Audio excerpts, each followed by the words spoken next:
sudah sangat dipakai di semua platform, malahan e-commerce juga melakukan analisis datanya menggunakan Python, menggunakan R, bahkan ada satu kalau tim marketing itu biasanya udah pakai tools ini namanya Tableau, nanti bisa cari. Tableau ini malah ada kerja perintah SQL itu database. Biasanya dipakai untuk perusahaan-perusahaan yang dia mau memprediksi marketing berikutnya di daerah mana gitu. Atau sebuah perusahaan yang kira-kira nanti aku membeli atau memilih supplier dari kota mana. Nah, kayak gitu. Jadi memang era sekarang udah sangat canggih semuanya, tapi balik lagi bahwa fondasi dari pemrograman kalau Pascal udah ditinggalkan karena bahasa pemrograman sekarang kan kayak yang desktop standalone itu berarti aplikasi yang di sini aja nggak bisa berkolaborasi di luar gitu ya. Jadi harus terkoneksi. Nah kalau C masih sangat mudah untuk dikoneksikan dengan yang kemudian mata kita ini berarti lanjutan dari kemarin ya. Kemarin kalau belum dalam percabangannya nanti lebih digali lagi dengan banyak latihan.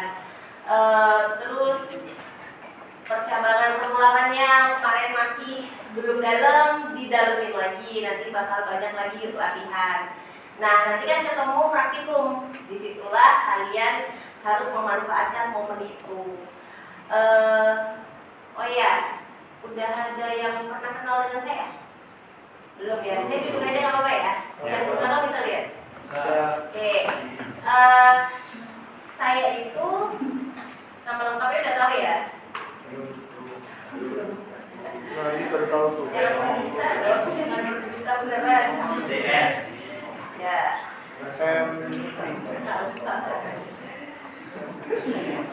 Ini pemberian dari orang tua saya, S.Com itu sarjana komputer. Nanti kalau kalian lulus juga akan kita mendapatkan gelar yang sama. MCS ini juga lulusan dari Indonesia tapi dari UGM. Kebetulan dua-duanya dari UGM. Tetapi saya dulu D3 ya. Saya dari lahir dan sampai D3 itu di Sumatera Utara. Ada yang dari Sumatera Utara? Nggak ada? Oh, ada dari mana? Sumatera Utaranya mana? Siantar? Oh iya.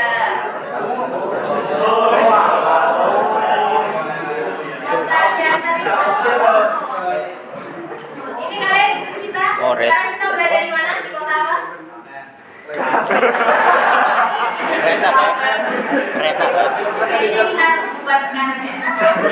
Apa lagi nanti? Kereta.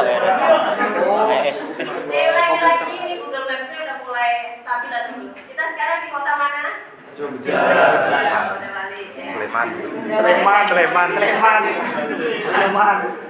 Kita berada di kota Jogja. Kenapa? Jogja istimewanya karena apa? Saya.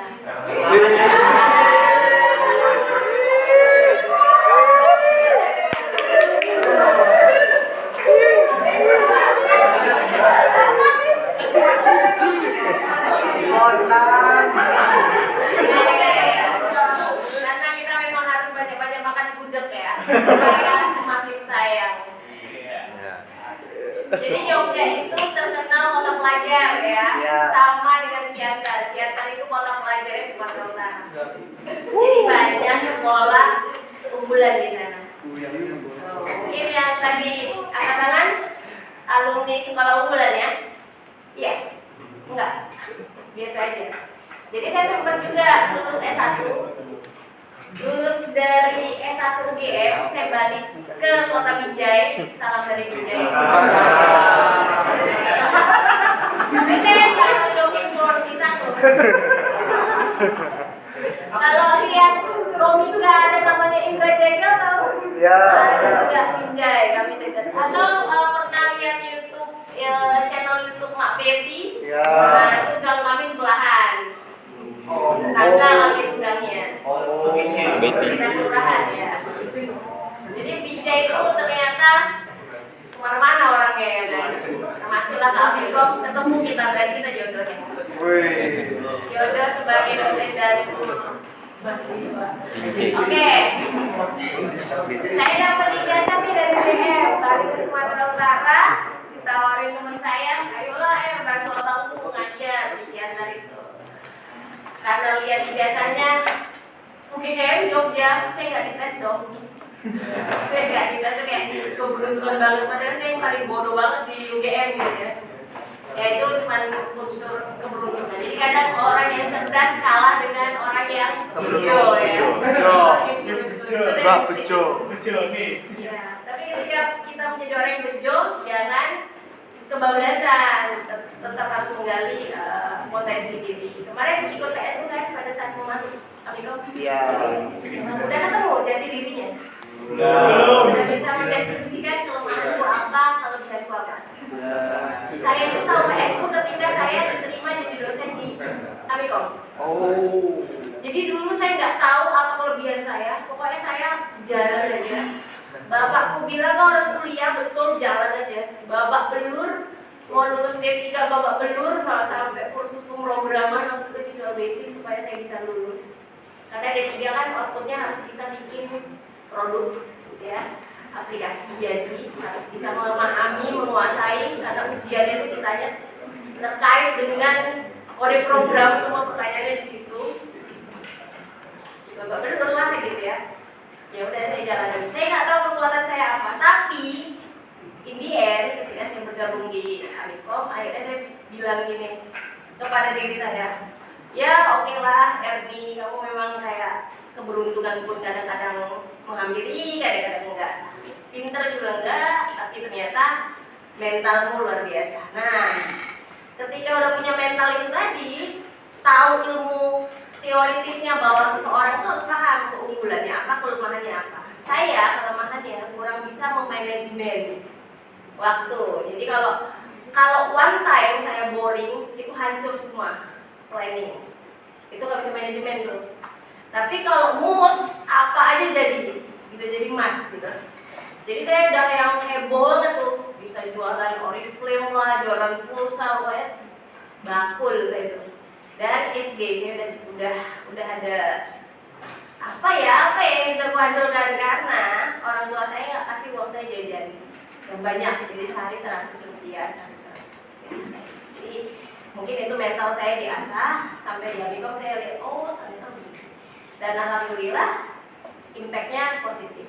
Semoga kalian juga mengalami seperti saya ya, jadi ada impact positif ketika di PSU kalian 5 hari digembleng, kemudian bisa dapat macam-macam kegiatan-kegiatan yang bisa menggali potensi. Merasa ada effort, merasa ada ininya nggak? Positifnya ketika PSU. Ya, jadi paham kalau kita, saya lihat Rizky tadi, itu berkaitan dengan apa? Kira-kira Rizky orangnya terbuka, tertutup, atau setengah terbuka, setengah tertutup gitu kan? Atau buka tutup ya? Emangnya gerbang perumahan ya bukan tutup. Itu akhirnya saya bisa memotret orang baru. Ini kalau dari looknya orangnya terbuka tapi sedikit introvert. Atau ketika baru ngobrol dengan orang, ketika ditanya sesuatu dia jawab tapi setengah. Dia sangat menjaga privasi, tapi dia juga sangat humble. Nah, dapat ilmu gitu. Amikom seru banget. Di Amikom juga saya belajar mengetahui orang yang depannya baik, tapi ternyata belakangnya busuk. Jadi itu jadi tahu. Pokoknya di Amikom tuh saya sangat thanks banget buat itu. Semoga kalian juga bisa mendapatkan nilai-nilai itu ya.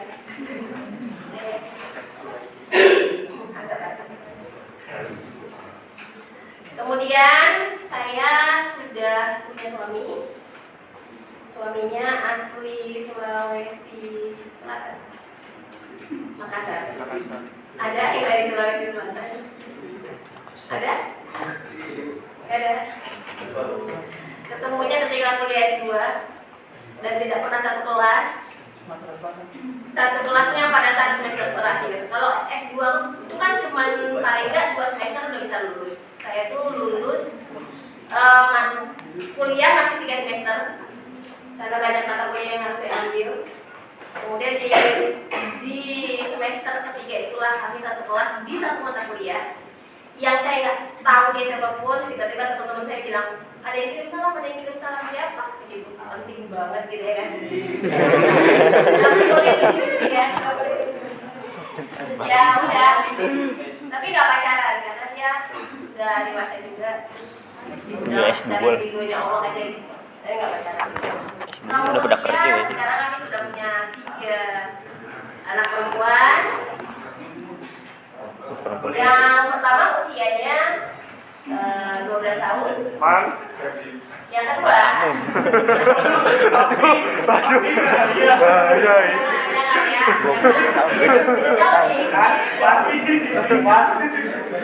pertama 12 tahun masih SD ya. Yang kedua masih 2 tahun 8 bulan. Anak ketiga masih 7 bulan. Jadi saya punya 2 bocil. Nah kakaknya jauh banget ya. Itu karena suami saya kuliah S3 di Taiwan, jadi jauh. Di LDR, saya tetap di Jogja. Jadi suami saya ke Jogja kalau pas libur semester lagi.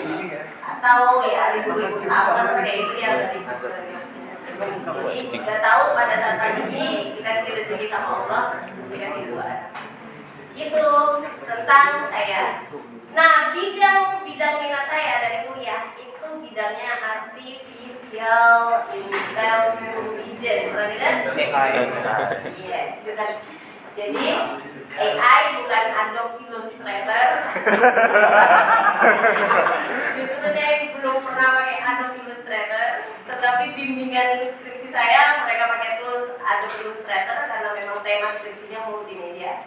Atau saya menguji mahasiswa yang skripsinya temanya multimedia, mereka pakai Adobe Illustrator. Saya nyentuh aja belum pernah ya.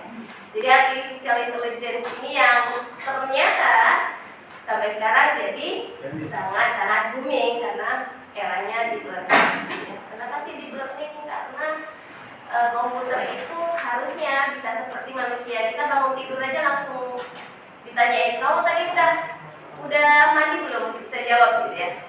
Nah, komputer tuh dibuat manusia kayak gitulah cara berpikirnya cepat.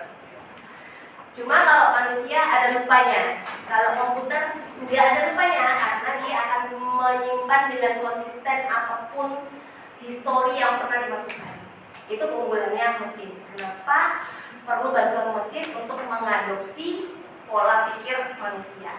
Kalau kita berobat ke dokter, semakin dokternya senior, bisa jadi dia banyak lupanya gitu ya. Tapi kalau pengetahuan dia diadopsi ke dalam mesin, dia tidak akan pernah menghilangkan data itu oleh mesin, kecuali mesinnya memang sudah jebol ya. Ada sudah saya nggak bisa ngapa-ngapain lagi lah, udah meledak itu. Nah, kemudian penelitian saya juga bisa diakses di sini sih penelitian. Kalau kalian ke Google Scholar.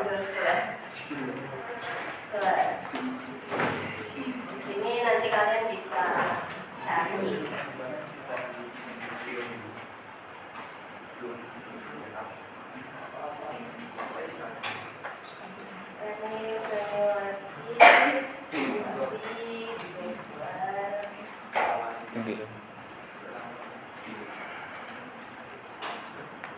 Mau yang internasional, mau yang nasional, semua ada di sini.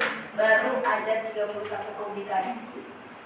Sini Shomor 31, baru ada 31 ini macam-macam ya. Jadi yang kayak implementation of the NAF bias ini masih learning. Convolution karena dia convolutional berarti dia sudah jaringan channel tiruan, dia masuknya udah mulai deep learning. Jadi yang kayak gini-gini ya. Kemudian SPK juga masuk. Ini prediksi pakai Bayesian tapi masuknya machine learning, klasifikasi. Profil matching, SPK, macam-macam lah ya, alpha, predictability, eksponensial. Nah ini juga masuk machine learning. Ini masuknya prediksi. Ini masuknya machine learning. Ini CBR beda dengan machine learning, tapi cabangnya ini machine learning tapi tahu ada yang mau jadi bimbingan saya gitu ya, boleh mention yang saya, boleh wapri juga. Tadi saya minta tolong Rizky untuk buatin WhatsApp group. Bimbingan saya itu macam-macam bidangnya, ada yang jaringan. Karena apa? Kok Bu Erni tuh bukan jaringan, tapi dia mau ke Bu Erni gitu. Ya karena Bu, saya tuh bimbingan wali ibu, jadinya sekalian ya saya bimbingan. Kamu apa temanya? Multimedia, udah sini gitu. Saya tampung aja. Bu, saya ibu aja ya pembimbing saya. Ya mau bikin apa? Itu loh Bu, keamanan jaringan. Udah sini dah kayak gitu. Saya ambil. Ada yang manajemen bandwidth, ya udah saya ambil aja gitu. Yang penting maunya sama saya nyaman, oke, nggak apa-apa gitu. Tapi kalau enggak ya ikuti peraturan aja, nanti kalian masukin judul. Oh sorry ya, semester 2 salah. Saya pikir semester 6. Sorry. Mana tahu ya Wandi nanti semester 6 mau bimbingan sama saya ya. Kelas kita yang pendetu. Nah ini nih biodata saya. Nanti ya kurikulum kita tuh kan OBD. Pernah baca OBD nggak? Jelas. Tahunya OBH. Bantuk dong. Oke, OBD, Outcome Based Education. Di sini udah ada RPS ya? Udah ada RPS. Ibu tuh kewajibannya ngajarin kita dong sampai ini materinya semua nih. Seperti kayak gini Bu, pertemuan pertama. Ibu harus menjelaskan ke kita definisi variabel, tipe data, compiler gitu ya, file reader dan seterusnya. Oke, saya sampaikan. But kalian harus juga punya tanggung jawab. OBE, outcome based ya. Keluarannya sangat penting. Kalau saya ajarin ini kalian harus bisa apa dong? Karena yang dibutuhkan nanti adalah ketika kalian semester 2 ini atau semester 3, apakah kalian harus menjadi mahasiswa terus? Maksudnya, oh saya tuh stay on the track aja Bu, pokoknya saya mahasiswa, saya nggak akan beralih. Kalian bisa loh, udah bisa loh mencari pekerjaan, mencari penghasilan, mencari kesenangan kalian tetapi berkaitan dengan ilmu pengetahuan yang kalian terima di sini gitu ya. Mahasiswa-mahasiswa saya itu sepanjang saya ngajar itu semester 2 udah ada yang Bu, saya cari part time, ngapain? Bisa di grafis loh, kan belum masuk ke semester 2. Tapi waktu itu saya lulusan SMK Bu gitu ya. Jadi SMK saya itu ngajarin desain. Oh gitu, ya boleh aja gitu. Jadi itu sebagai jembatan untuk kesuksesan. Karena nanti kalau kalian ini kan masih semester 2, jangan sampai nyesel ya. Ketika kalian melamar pekerjaan di semester 2, 3, atau 4 kan belum punya KHS ya. Adanya KHS yang sementara kan, semester 1, 2, 3 belum KHS yang transkrip nilai. Kalau transkrip nilai berarti keseluruhan. Kalau KHS kan per semester, gitu, masih punya itu. Nanti yang ditanya perusahaan apa? Kamu bisanya apa sih? Gitu. Jadi kalau kita nggak memanfaatkan momen ini outcome based, kalian nggak akan bisa jawab, kalian bisanya apa? Bisa paham ya? Bu, saya tuh nggak nalar Bu, pemrograman tuh nggak nalar. Tapi kalian sekarang berada di koridor sini. Berusahalah untuk bisa melewati ini, berusaha aja. Jadi lulus nilai C, ya udah berusahanya kayak gitu maksimum. Tapi kalau udah yang bisa ini aku bisa, ya udah buat maksimum dapat A, gitu ya. Oke, paham ya? Jadi kalau misalnya saya masuk materi, nggak perlu saya 100 menit jelasin sampai doer gitu ya. Ini saya udah jelaskan ini, oke. Sekarang saya coba bla bla bla and so on, coba diskusikan. Oke, nanti saya panggil random dan seterusnya. Jadi itu proses yang coba dinikmati gitu. Karena saya mau mengukur ini pada bisa enggak sih gitu, bisa paham apa enggak sih. Jadi OBE. Kemudian nanti pada saat praktikum mungkin saya tidak harus masuk di situ karena sudah ada asisten itu juga sudah saya beri panduan. Materinya ini, nanti latihannya ini dan seterusnya, setor mana dan seterusnya nanti akan dijelaskan di praktikum. namanya praktikum berarti nyoba terus kan ya. Oke, ketika di teori kan berarti Bu, kemarin tuh ada struktur yang bla bla bla dan so on gitu ya, jelasin aja. Itu bisa dijadikan media kita untuk saling aktif komunikasi. Setuju sampai sini?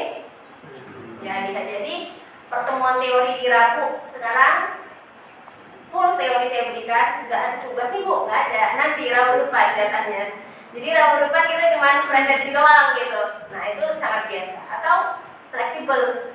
Kita nanti Rabu depan nggak onsite di kelas ya, kita online. Nah, se-fleksibel itu saya ya. Ada yang keberatan dengan itu? Ya, good. I love you so much ya. Nah, sekarang nilai. Kalau nilai akhirnya lebih besar dari 81, ya, akan dapat nilai A. Kalau nilai akhirnya nanti di akhir lebih dari 61, bisa sampai 61, ya, akan dapat nilai B.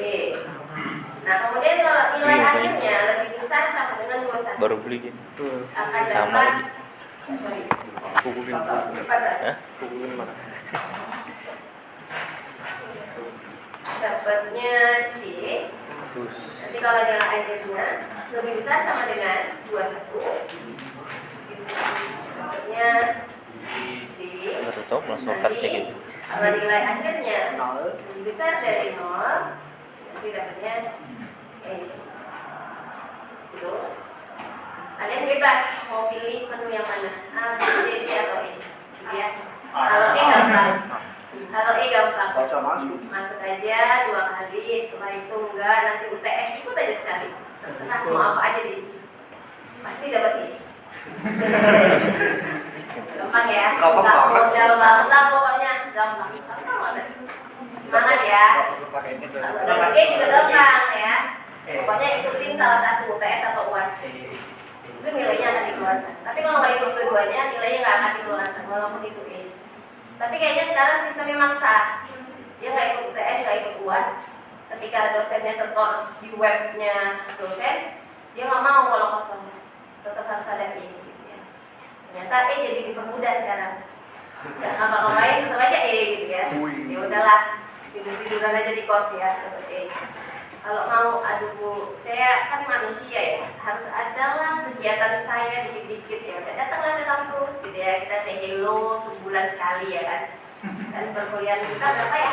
Berapa bulan? 4 bulan ya. Nah, say hello lah sama saya sebulan sekali. Kerjainlah tugas saya sekali gitu ya. Ikutlah UTS atau UAS. Nah, dapat tuh deh. Ya kan? Jadi easy banget kan? Harapannya sih targetnya A semua ya. Amin. Amin. Sama dong kita. Oke, setelah ini Stres gue, amin kalau. saya nggak memberikan yang kayak tiba-tiba kuis gitu ya. Males banget sih. Males banget nggak sih tiba-tiba dosennya ngasih kuis. Atau suka kalau tiba-tiba masuk kuis gitu, kuis gitu. Senang? Tidak. Saya biasanya tugas itu pun kalau memang harus diskusi di kelas, saya tungguin. Saya akan cek, benar nggak nih kerjanya? Oh, oke, kalau udah oke besok lanjut nih. Untuk mengisi kolom-kolom OBE tadi di RPS nih. Jadi di RPS ini kan di kolom paling kanan namanya bobot penilaian. Nih. Jadi kalian kalau misalnya bisa melewati pertemuan satu nih, pas kayak tadi, sebenarnya yang kalian kerjakan di sini tadi butuh variabel, butuh tipe data. Ditulis saja tipe data variabelnya. Udah dapat 1%. Saya dapat nilai ini dari sini begini aja, gitu loh. Ya kan? Ternyata tadi masukkan nilai 1, masukkan nilai 1. Kalau dia lebih dari 0, apa-apaan nih? To the point banget orangnya gitu ya. Betul kan, harus dijelasin dulu ya, siapa sih tokohnya, siapa sih yang terlibat, statusnya dia apa nih gitu kan. Bahkan kita pakai dia di bawahnya gitu. Tapi ada yang udah bagus juga, ada yang masih, ya mungkin tadi ya baru minggu pertama perkuliahan ya. Wajar lah Bu, besok ulangi lagi ya. Oke, besok saya ulangi lagi ya. Oke. Nanti supaya dapat 1%. Kemudian di sini ada berikutnya. Nah, saya bisa isi nih 1% karena bisa pertemuan 1 pertemuan 2.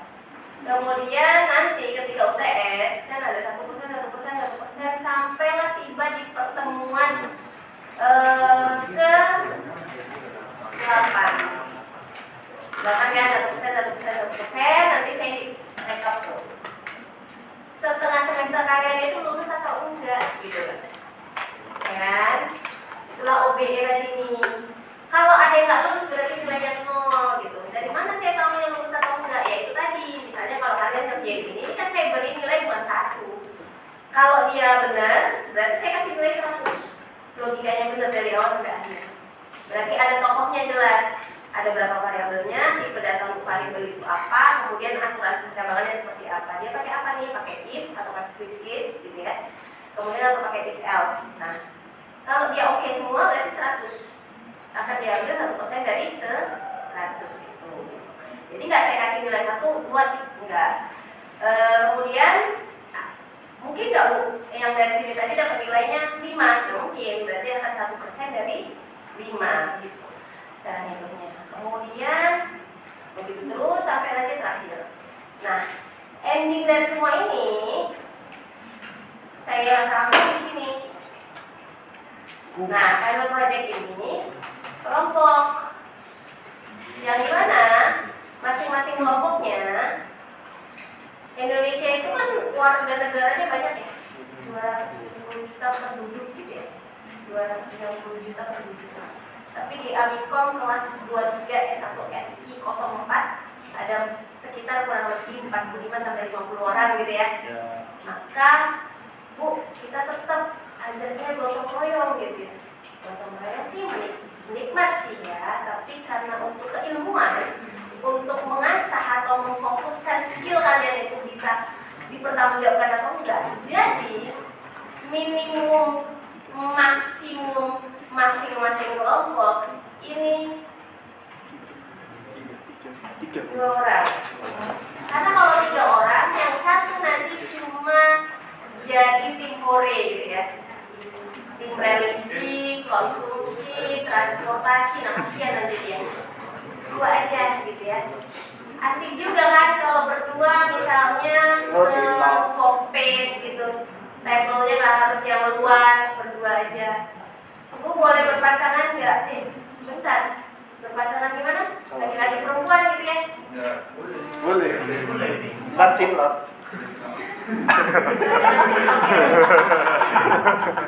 Asal jangan. Jadi cari teman yang nyaman ya. Nyaman. Yang nyaman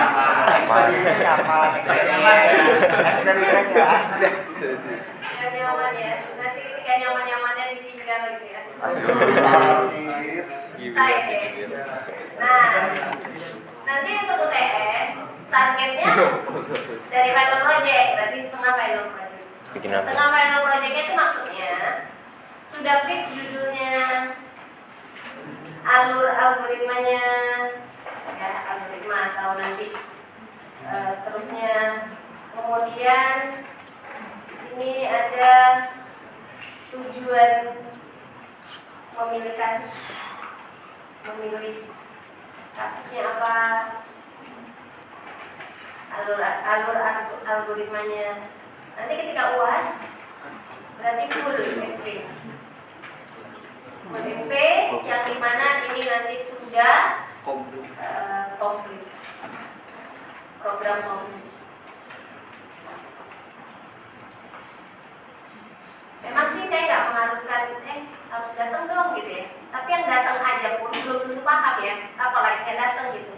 Kecuali ada sedikit cerita teman saya di waktu kuliah S1 di UGM. Gue juga ada sih. Dia tuh kalau awal pertemuan pertama, minggu pertama mesti dia wajib datang. Mukanya beredar. Tumben Jai rajin datang kan minggu pertama. Emang kenapa Jai? Ngeliat dulu bapaknya nyuruh kita ngapain katanya gitu. Karena dia part time, dia membiayai diri dia sendiri gitu. Jadi dia kan part time di programmer. kerjanya itu bisa sampai malam, kuliahnya itu jadi kayak dia mesti ngantuk segala macam, ya dia belajar aja di rumah. Itu dosennya ngasih referensi apa dan seterusnya, dia belajar. Ketika UTS dia datang, ketika nanti endingnya nilainya kalau nggak A ya B, nggak pernah ada yang C gitu. Maksimum tuh banyak banget yang A. Gimana cara belajarnya? Kan kita udah ada 3, jadi mirip kuliahnya. Ya gue belajar lagi gitu. Itu aja sih, sesantai itu. Kalau S2 ada teman satu kelas sukanya duduk di bawah AC, kalau dosen nerangin dia tidur. Tapi Pasti, masuk, nilainya A. materinya masuk. Dia udah belajar duluan di rumah kayak gitu. Dia lihat dosennya ngasih buku referensinya apa, ya udah dia buka. Kalau nggak ketemu dia cari buku lain, dia berkorelasi, googling gitu ya. Ngantuk kan sampai malam dia belajar. Nah teman-teman bilang, dia aja kalau tidur aja belajar sih sebenarnya gitu ya. Jadi di kelas dia memenuhi presensi, tidur. Ketika tugas, ujian semua beres gitu, nilainya A, IPK-nya 4. Nah itu ada 2-3 orang yang seperti itu.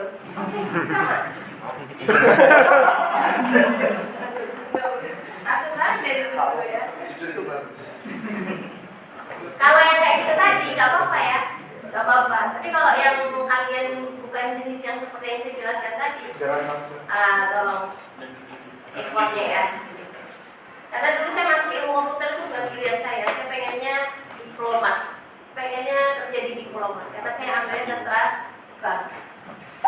Sastra Jepangnya nggak lulus karena grade-nya di bawah ilmu komputer, malah ilmu komputernya lulus karena grade. Padahal grade-nya paling tinggi ilmu komputer. Kata bapak saya, kamu ambil nih ilmu komputer. Saya lulus 2, 1 fisika di 2 kampus negeri, yang 1 D3 ilmu komputer. Kamu ambil ilmu komputer, ini bagus nih. Ngapain sih Pak komputer? Nanti ketik-ketik doang gitu saya bilang.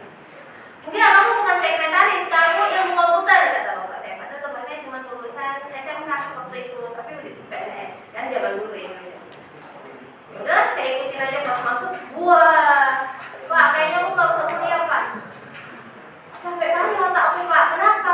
Ada matematika diskrit, ada aljabar linier. Aku nggak suka matematika Pak. Kalau aku nggak mau kuliah, ya udah aku cari kerja sendiri sana, nggak mau kasih uang. Bapak saya kayak gitu aja sih. Padahal saya anak perempuan ya kan, saya kan yang anak perempuan tuh gitu ya, nggak ada tuh begitu. Ya akhirnya gimana lakunya program pun nggak paham. Akhirnya mata kuliah algoritma ini sama nih kita nih algoritma. Saya hafalin dong. Itu udah kejadian yang nyata dan sableng ya menurut saya.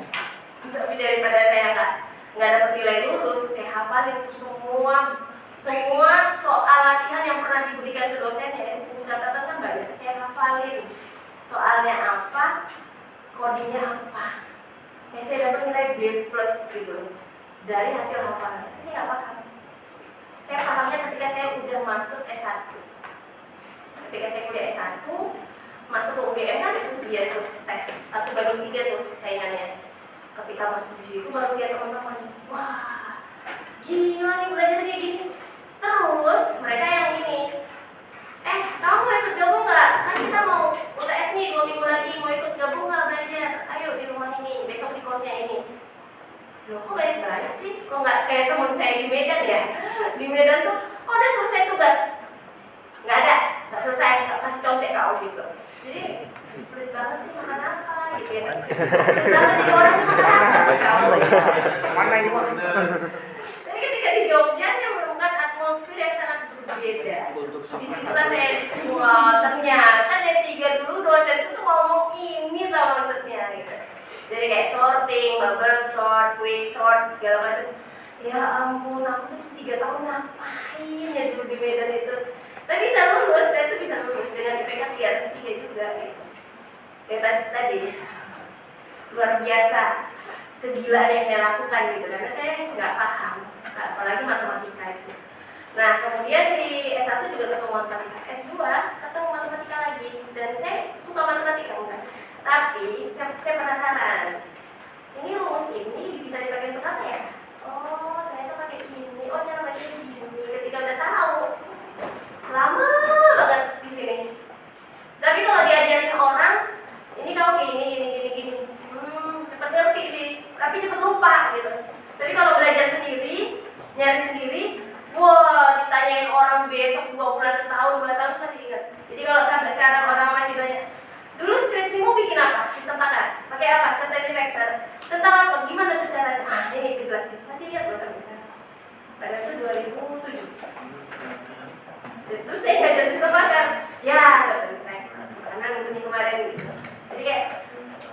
Kalau itu saya ya, jadi kelebihan saya itu. Nah, semoga kalian udah bisa lebih menyadari lagi ya, kalau kalian semua orang pasti punya kelebihan dan kekurangan. Manfaatkan kelebihan di hal-hal baik. Gitu. Nah, moto hidup saya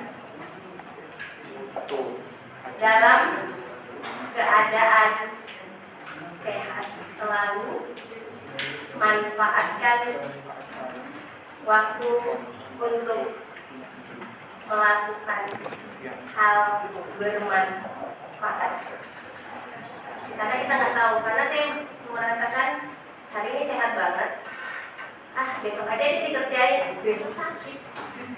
Atau kalau nggak besok sakit, besok yang kayak saya ngalamin itu. Apa sih, Merapi meletus, jadi kayak bubunya kemana-mana. Perkuliahan dihentikan, sementara itu saya ngalamin. Itu yang kayak, ya ampun, kenapa nggak saya lakuin kemarin, kayak gitu. Itu tuh nyesel banget, jadi melakukan hal bermanfaat serta hargai diri sendiri. Artinya supaya tetap sehat, pikirannya juga harus sehat kan. Jauhi semua yang toksik. Kalau ada temen yang kalau ketemu, setiap ketemu, kau lagi yang aku tengok misalnya, kurang suka ya saya dengan itu, hindari aja, jangan duduk dekat dia. Atau ketemu teman, perut kau itu lemak macam tadi misalnya. Kalau bisa kita udah dari jauh kemudian dia mulut kau, dan kita cuma yang bisa hati ya. Jadi dari toksik hargai diri sendiri. Saya itu berharga, jadi yang menghargai harus diri sendiri. Nanti kalau kita menghargai diri sendiri, nanti auranya akan terpancar, orang juga akan menghargai kita. Tapi saling menghargai lah hidupnya. Nah, kalau saya hargai diri sendiri termasuk ini juga sih. Pekerjaan itu banyak banget, apalagi dosen. Selama pemerintahannya berganti-ganti ya, makin banyak banget. Kita tuh tiap semester harus melaporkan semua pekerjaan dosen. Jadi dosen tuh gak cuma ngajar doang loh, gak cuma melakukan penelitian doang loh, gak cuma membimbing, menguji doang loh, gak cuma melakukan pengabdian masyarakat. Tapi dosen tuh harus merekapitulasi semua dokumennya, merapikan semuanya, mengaktifkan semua publikasinya, diulang-ulang gitu terus. Kayak mahasiswa satu-satu harus dipantau dia pas atau enggak. Kalau nggak pas itu tanggung jawab dosen gitu misalnya. Kayaknya dosen yang dulu nggak gini deh gitu. Gitu lah kayaknya. Jadi kalau 24 jam diikuti, saya pikir saya akan tidur satu hari satu malam 3 atau 4 jam aja. Itu bisa bobrok ginjal sama liver saya gitu. Saya nggak mau itu terjadi sama diri saya. Jadi kalau porsinya saya kerja jam kantor 8 sampai jam 4 sore. Mahasiswa mau WA saya di jam 10 sekalipun nggak apa-apa, saya nggak akan larang. Mungkin saya akan bangun di jam 1 pagi, itu saya balas, saya respon WA. Gitu. Jadi kalian kalau mau bertanya juga boleh aja jam berapapun, tapi ingat ada namanya adab. Adab etika ya. Jam 1 dini hari berarti masih malam ya? Ya, Jamal. Atau selamat dini hari Bu gitu. Boleh ya. Tapi jangan pernah WA saya gini, Ibu saya mau nanya, saya dari kelas 23 S1 SI 04 Krik gitu ya, so what, mau apa gitu kan. Tuliskan nama saya ini, saya dari kelas ini, saya mau bertanya ini Bu. Paham? Nah, jadi jangan membuang waktu penerima pesan atau message receiver, ya kan? Jangan buang waktu. Kepada siapapun kalian mau dikasih gitu juga. Atau misalnya butuh uang nih, yang dihubungin siapa? Pinjol.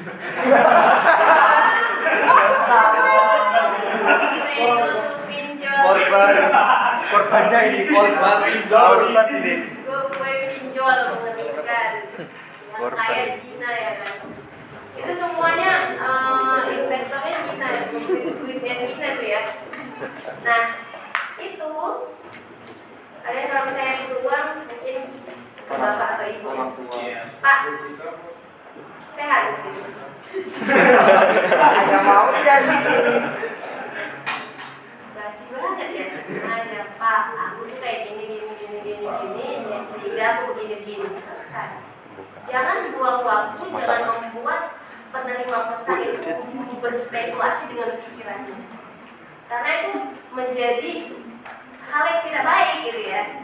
Jangan berikan negatif thinking terhadap orang lain. Jadi itu ada pasal itu kan. Jadi kepada siapapun komunikasi.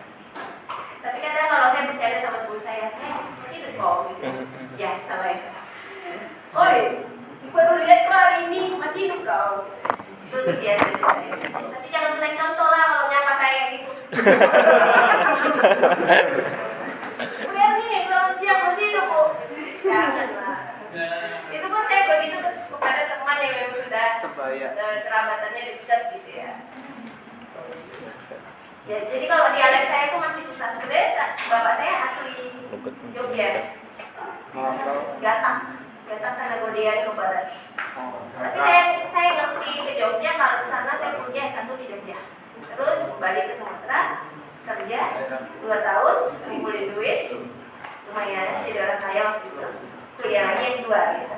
Ke Jogja lagi. Terus ya beranak pinak lah di sini gitu kan. Tapi dialeknya masih agak susah dibalikkan. Kalau misalnya ada yang dosen Amikom, marganya lubis, marganya Sidauruk misalnya, lembut-lembut gitu. Saya bukan orang Batak tapi kayak gini caranya gitu. Jadi emang agak susah. Bukan agak lain ya, tapi agak susah. Agak lain beda lagi nih, miring-miring nih pikiran saya ya, tapi enggak. Oke, sampai di sini ada pertanyaan. Temanku ada sudah. Jauh ini ya. Jadi proses perkuliahan kita bisa on-site kayak gini. Enggak sih. Atau nanti kita online ya minggu depan, itu nggak masalah Orang ya. Batak emang. Untuk nanti di praktikum, nanti saya juga komisikan. Karena saya kan asma saya naik turun tuh. Karena masih punya bayi kan, masih baru menambah. Jadi labnya kan di lantai 421 ya, labnya. Nah kalau saya oke, saya akan naik. Kalau enggak ya asisten saya amanati untuk handle kalian gitu ya. Tapi kalian boleh komunikasi ke saya. Di Wapri boleh, di grup boleh. Itu karena hari ini nggak ada materi dulu ya. Saya juga senang. Kita masalah materi dulu ya. Senang-senang dulu. Ya, berarti yang belum sarapan boleh lagi kantin, boleh cari makan. Makan Ya, assalamualaikum warahmatullahi wabarakatuh.